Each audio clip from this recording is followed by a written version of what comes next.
Height कितना होगा अभी? 3 फीट 5 इंच। सबसे पहले तो बेरोजगारी के मुद्दे पर ही वोट करूंगा। जो रोजगार की बात करेगा उसी को वोट देंगे। 25 साल का पहला वोटर ही हुआ था और मैंने चुनाव लड़ लिया था और उन्होंने ही सब व्यापारियों ने ही चंदा इकट्ठा करके पूरा मुझे चुनाव लड़ाया था कि बिजली फ्री, पानी फ्री, ये फ्री प्रलोभन पर वोट नहीं देंगे। रतलाम की राजनीति में तो बीजेपी ही है। आज की राजनीति तो बहुत बेकार राजनीति हो गई है। हर एक सामान्य व्यक्ति चुनाव के बारे में सोच भी नहीं सकता है। पिछले 10 साल में रतलाम का माहौल हर चीज़ में अच्छा है। चुनाव की पहली ही राजनीति में गुंडा होना चाहिए, क्रिमिनल रिकॉर्ड होगा तो ही आप चुनाव जीत सकते हैं। मैं तो शुरू से बीजेपी का ही सपोर्टर रहा हूँ। मैं शुरू में ही विद्यार्थी परिषद का ही कार्यकर्ता रहा हूँ। मैं तो बीजेपी को ही समर्थन करूँगा। नमस्कार, मैं आदित्य तिवारी और आप देख रहे हैं द न्यूज़ 15।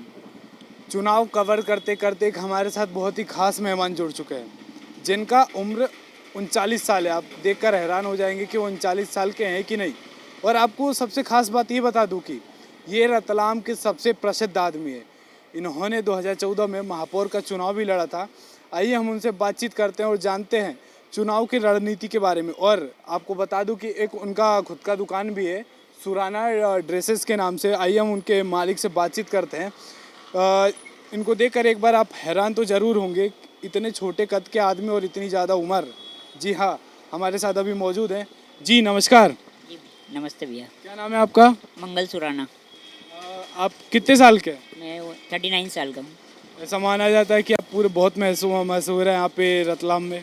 जी जी। तो जैसे कि आपको देख सकता हूँ, क्या हाइट कितना होगा अभी? 3 फीट 5 इंच। 3 feet 5 inch. जी। आपको तो थोड़ा मुश्किल होता होगा कई कई कामों में। ऐसा कुछ नहीं लगता है। ऐसा नहीं लगता है। आपने शायद महापौर का चुनाव भी लड़ा है, तो उसके थोड़ा राजनीति के बारे में बताएंगे मुझे? जी। मैंने 2014 में महापौर का चुनाव लड़ा था। निर्दलीय रूप से खड़ा हुआ था और मुझे बहुत अच्छा समर्थन मिला था उस टाइम पर।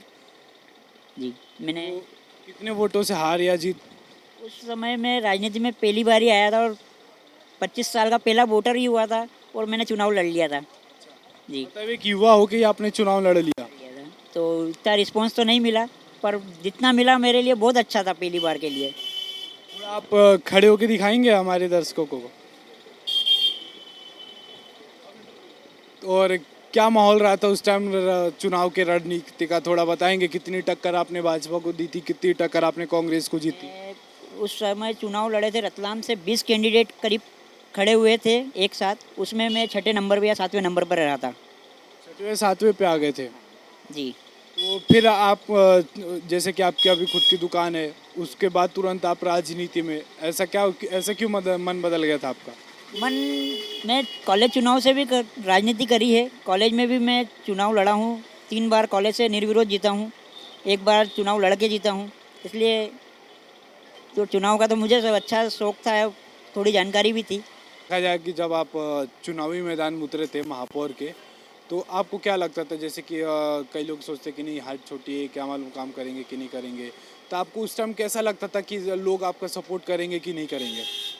चुनाव के टाइम पर मेरा बहुत फुल सपोर्ट था। पूरी रतलाम की जनता और पूरे माणक चौक व्यापारी संघ का मेरा पूरा सपोर्ट था। उन्होंने ही मुझे चुनाव लड़ाया था और उन्होंने ही सब व्यापारियों ने ही चंदा इकट्ठा करके पूरा मुझे चुनाव लड़ाया था।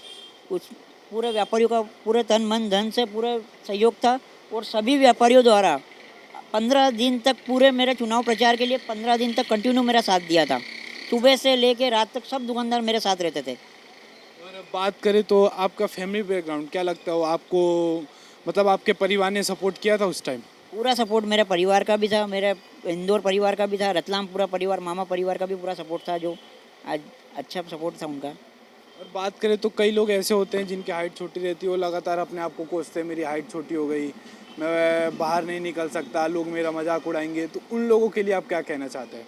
ऐसा कुछ नहीं है। मैं रतलाम के अलावा दिल्ली, बॉम्बे, अहमदाबाद सब दूर में अकेला जाता हूँ, घूम के आता हूँ।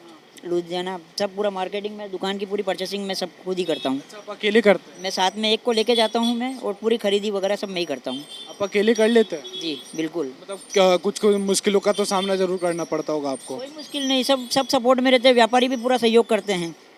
ऐसा कोई दिक्कत कहीं मुझे तो नहीं लगता कहीं भी दिक्कत आई हो। तो जैसे देखा जाए कि अभी चुनावी माहौल बहुत ज़्यादा गर्म है मध्य प्रदेश में, तो आपको चुनावी रणनीति बहुत अच्छे से आती है क्योंकि आप बहुत बेखूबी हैं, बहुत तजुर्बा भी अच्छा खासा है आपके पास चुनाव का। तो क्या लगता है इस बार, थोड़ा कुछ माहौल बताएंगे मध्य प्रदेश की राजनीति में? रतलाम की राजनीति में तो बीजेपी ही है। बाकी अब इस बार देखते हैं, प्रदेश का कुछ अभी अनुमान नहीं लगा सकते हैं।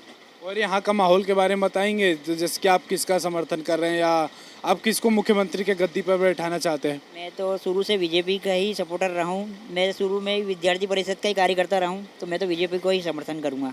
इस बार बीजेपी को ही, तो मामा को ही देखना चाहेंगे क्या किसी और अन्य चेहरे को? अन्य चेहरा भी आएगा तो बीजेपी का जो भी चेहरा आएगा उसको पसंद करेंगे। बीजेपी का कोई भी आ जाए। तो मामा के काम से आप खुश हैं? अच्छा काम हुआ रतलाम में, तो बहुत अच्छा काम हुआ है। मैं रतलाम के काम से खुश हूँ। पर वही कई कई रतलाम की जनता का ये कहना है कि यहाँ पे कुछ भी काम नहीं हुआ, बस सड़कें बनी है, लेकिन बेरोजगारी ज़्यादा बढ़ती गई है। ना कोई कंपनी आई है, यहाँ के सांसद हो गए बीजेपी के, यहाँ के विधायक हो गए बीजेपी के, उन लोगों ने कुछ भी काम नहीं किया। और मामा की बात करें तो बस घोटाला करते हैं। अब वो इसका तो मैं कुछ नहीं बोल सकता, इतनी ज़्यादा जानकारी तो नहीं है मुझे, लेकिन रतलाम में तो विकास हुआ है। विकास हुआ है जी। और थोड़ा उस टाइम की राजनीति के और इस टाइम की राजनीति में क्या फ़र्क है, थोड़ा मुझे बताएंगे? जैसे कि आप तो बहुत पहले से चुनाव लड़ते आ रहे हैं, आप विद्यार्थी संघ के अध्यक्ष भी थे और महापौर का भी चुनाव लड़ा है आपने बहुत पहले। तो उस टाइम की राजनीति में क्या अंतर है और इस टाइम की राजनीति में क्या अंतर है? आज की राजनीति तो बहुत बेकार राजनीति हो गई है। हर एक सामान्य व्यक्ति चुनाव के बारे में सोच भी नहीं सकता है। जिसके पास अगर पैसा है, गुंडे बदमाश की टीम है, तो वही चुनाव लड़ सकता है। एक आम व्यापारी नागरिक ये कोई चुनाव नहीं लड़ सकता है। अच्छा, मतलब आपकी उस टाइम का माहौल ऐसा नहीं था, मतलब पैसा या गुंडे बनना ही जरूरी, ऐसा कोई भी माहौल नहीं था। लेकिन अभी गुंडा बनना जरूरी है। चुनाव की पहली राजनीति में गुंडा होना चाहिए, क्रिमिनल रिकॉर्ड होगा तो ही आप चुनाव जीत सकते हैं। क्या बीजेपी के ऊपर भी आप ये लागू करते हैं? सब पार्टियों पर लागू होता है। आप किसी भी पार्टी पे ले लो आप ये। मतलब बीजेपी भी गुंडों को लेकर ही उतारती है, चाहे कांग्रेस हो गई वो भी गुंडों को ही उतारती है। कहीं कहीं कोई ना कोई पार्टी गुंडे तो फेवर में रहती ही रहती है। आप अपने विधायक और सांसद के बारे में क्या कहना चाहते हैं? अभी तो इस बारे में मैं कुछ नहीं बोल पाऊँगा।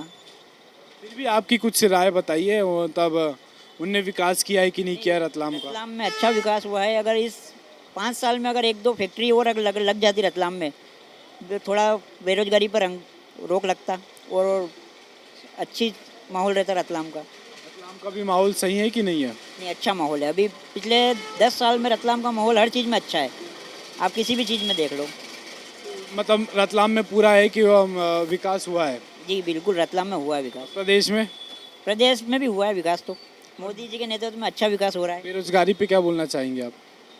एक रतलाम में 1 या 2 फैक्ट्री लग जाएगी तो रतलाम से पूरे प्रदेश में बेरोजगारी कम होगी। इतना रतलाम का स्कोप बहुत अच्छा है। और जैसे बात किया जाए तो 17 नवंबर को वोटिंग है, तो आप किस किस मुद्दों को लेकर इस बार सरकार को वोट करने वाले हैं, या कांग्रेस हो गई या बीजेपी हो गई? सबसे पहले तो बेरोजगारी के मुद्दे पर ही वोट करूंगा। जो रोजगार की बात करेगा उसी को वोट देंगे। वही कमलनाथ ने तो बोला कि मैं 2 लाख नौकरी निकालूंगा। फ्री वाले प्रलोभन पर हम वोट नहीं देंगे कि बिजली फ्री, पानी फ्री, ये फ्री प्रलोभन पर वोट नहीं देंगे। बीजेपी भी तो वही वादा कर रही है। उसके भी हम कह रहे हैं ना, जो फ्री वाले प्रलोभन देगा उसके खिलाफ हम वो करेंगे। तो हमने अभी बात की एक रतलाम के बहुत ही मशहूर आदमी, जिनका कद छोटा है लेकिन राजनीति समीकरण जो है उनके पास, जो उनके राजनीति को लेकर सूझबूझ है वो बहुत बड़ा है।